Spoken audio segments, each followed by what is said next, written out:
ओम शांति, ओम शांति, ओम शांति। 4/12/23 प्रातः मुरली। ओम शांति। दादा मधुबन।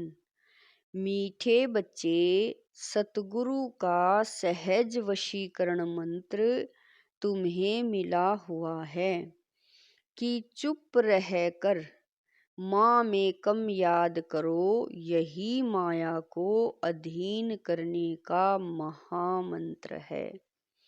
प्रश्न है, शिव बाबा ही सबसे भोला ग्राहक है, कैसे? उत्तर है, बाबा कहते, बच्चे तुम्हारे पास देह सहित जो भी पुराना कचरा है वह मैं लेता हूँ। सो भी तब जब तुम मरने पर हो। तुम्हारे सफेद कपड़े भी मरने की ही निशानी है। तुम अभी बाप पर बलि चढ़ते हो। बाप फिर 21 जन्मों के लिए तुम्हें माला माल कर देते हैं।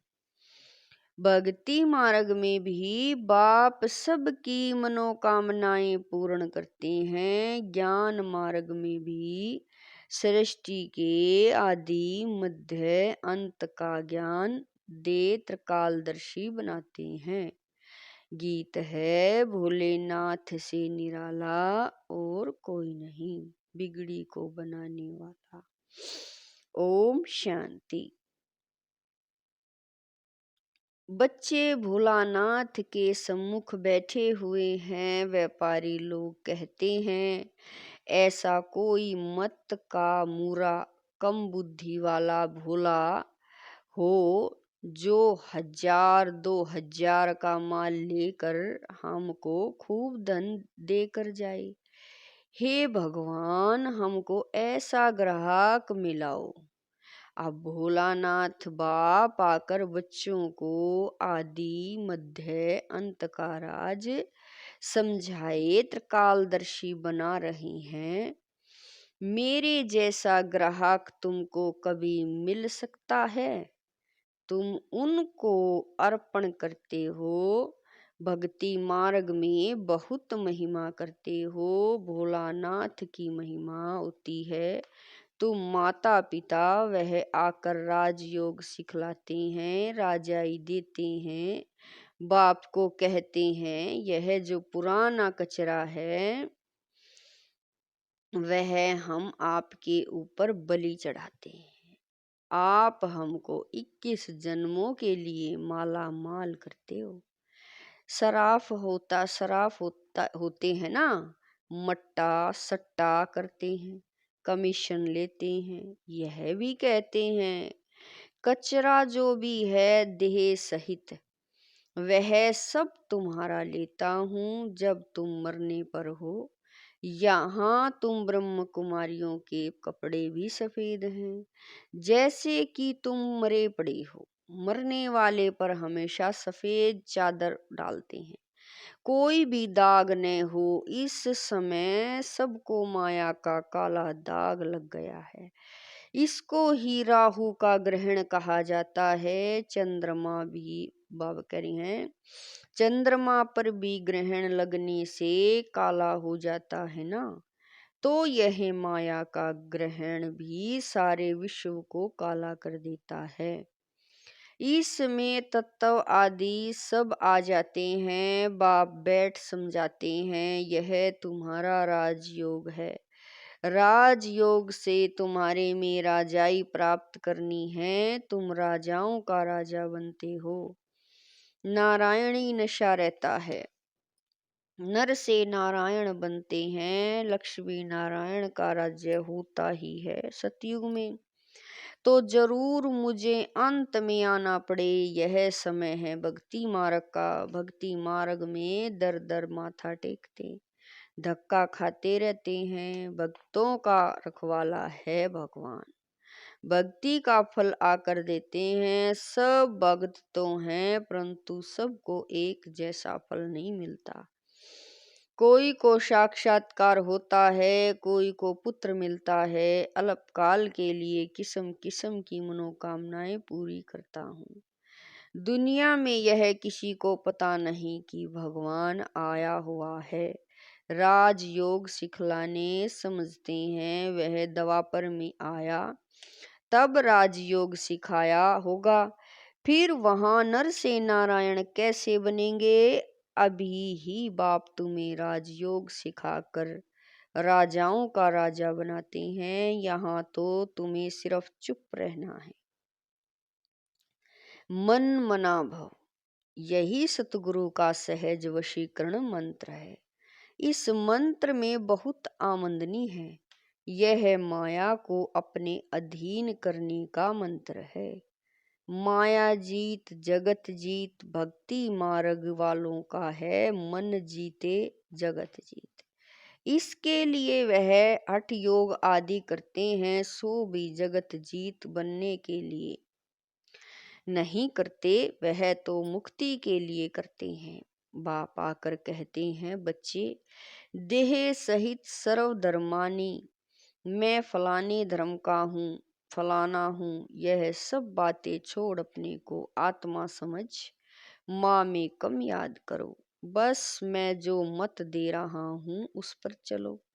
बाकी अब तक जो अनेक मतों पर चलते आए उन सब की मत छोड़नी पड़े तो तुम्हारा ज्ञान बिल्कुल नया हो गया। समझते हैं इन्हों की बातें तो नहीं है।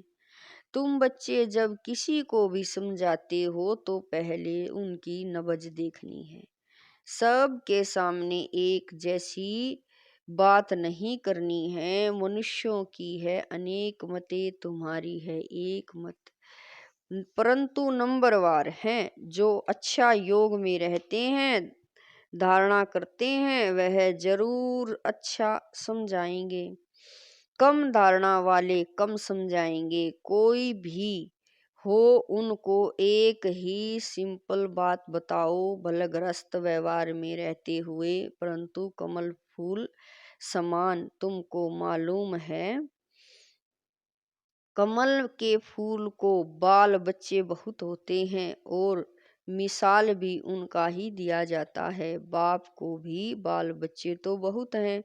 कमल का फूल खुद पानी के ऊपर रहता है, बाकी बाल बाबा कह रहे हैं बाकी बाल बच्चे नीचे रहते हैं। यह मिसाल अच्छा है।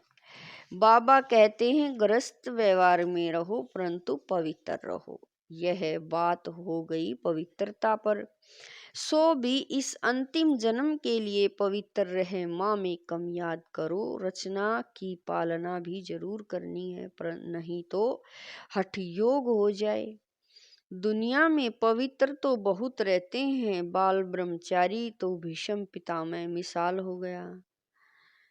अच्छा, बाल ब्रह्मचारी वह जो स्त्री पुरुष दोनों इकट्ठे रह पवित्र रहें। गंधर्वी विवाह भी चर्चा तो शास्त्रों में भी है, परंतु कोई जानते नहीं हैं। यह तो बाप ही समझाते हैं। बाबा कहते हैं बच्चे अब काम चिता के बदले दोनों ज्ञान चिता पर हथेलियां बांधो। बाबा कह रहे हैं अब काम चिता के बदले दोनों ज्ञान चिता का हथियाला बांधो। कैसा? अच्छा काम तुम ब्राह्मण करते हो, प्रतिज्ञा करनी है पवित्र रहने की। एक दो को सावधान करते तुम दोनों स्वर्ग में चले जाएंगे। यहाँ तुम इकट्ठे पवित्र रहकर दिखाते हो, इसीलिए तुम बड़ा ऊंच पद ले सकते हो। मिसाल दिया जाएगा ना, ज्ञान चिता पर बैठ स्वर्ग में जाकर ऊंच पद पाते हैं। इसमें हिम्मत है बड़ी, अगर पक्के हो चलते रहो तो पद बहुत ऊंच है। फिर सर्विस पर भी मदार है। जो बहुत सर्विस करेंगे, प्रजा बनाएंगे, वह पद भी अच्छा पाएंगे। बाबा मम्मा से भी ऊंच चला जाना चाहिए, परंतु जैसे बाबा कहते हैं वह दोनों क्रिश्चियन अगर आपस में मिल जाएं तो विश्व के मालिक बन जाएं। ऐसे जोड़ा कोई निकले जो माँ बाप से ऊंच जाए, सो है नहीं। जगत अम्बा जगत जी बाब करे हैं, जगत अम्बा जगत पिता की नामी ग्रामी है, इन जैसी सर्विस कर नहीं सकेंगे। यह निमित्त बने हुए हैं, इसीलिए कभी हार्ट फेल नहीं होना चाहिए। अच्छा मम्मा बाबा जैसा नहीं तो सेकंड नंबर तो बन सकते हो। सर्विस पर मदार है, प्रजा और वारिस बनाने हैं, तो यह अपनी बातें हैं। नई नई दुनिया रचने के लिए जरूर बाप को आना पड़े, वही रचेता है। वह तो कह देते हैं परमात्मा नाम रूप से न्यारा है, परंतु ऐसा है नहीं, उनका भी कोई दोष नहीं। तकदीर में हो तो समझे। बहुत आते हैं जो समझते भी हैं कि बात तो बरोबर ठीक है, कोई कहे आत्मा का नाम रूप नहीं है। तब आत्मा नाम किसका पड़ा? आत्मा नाम तो है ना तुम सबको बोलो, यह राजयोग है। परम पिता परमात्मा संगम पर आते हैं, राजयोग जरूर संगम पर सिखलाएंगे, तब तो पतित को पावन बनाएंगे। तो यहाँ की बात ही न्यारी है। बाप कहते हैं सिर्फ अपने को आत्मा समझो, बाप के पास जाना है, इसमें प्रश्न पूछने की कोई बात ही नहीं है। कहते भी हैं कि हमारी आत्मा को न दुखाओ, यह पाप आत्मा है, पुण्य आत्मा है। आत्मा के लिए कोई कह न सके कि उनका कोई रूप नहीं होता है। विवेकानंद जब रामकृष्ण के सामने बैठा तो उनको साक्षात्कार हुआ, देखा कि लाइट आई तो मेरे में प्रवेश हुए, ऐसे कुछ बात बताते हैं। तुम बोलो हमारा है राजयोग, इसमें देह सहित देह के सभी मित्र संबंधियों आदि को भूलना पड़ता है। हम आत्मा उनके बच्चे हैं, आपस में ब्रदरहुड हैं। अगर सभी फादर हो जाते तो फिर फादर ही फादर को प्रार्थना करते। अभी हम राजयोग सीख रहे हैं, यह है राजाओं का राजा बनने का योग, अभी तो राजा ही है नहीं। तो समझाना है, हम शांति में रहकर सिर्फ शिव बाबा को याद करते हैं, अपने को शरीर से न्यारा समझते हैं। आत्मा कहती है मैं एक शरीर छोड़ दूसरा लेती हूँ, तो नॉलेज का संस्कार आत्मा में रहता है ना। अच्छा व बुरा संस्कार आत्मा में है, आत्मा निर्लेप नहीं है, यह समझना है।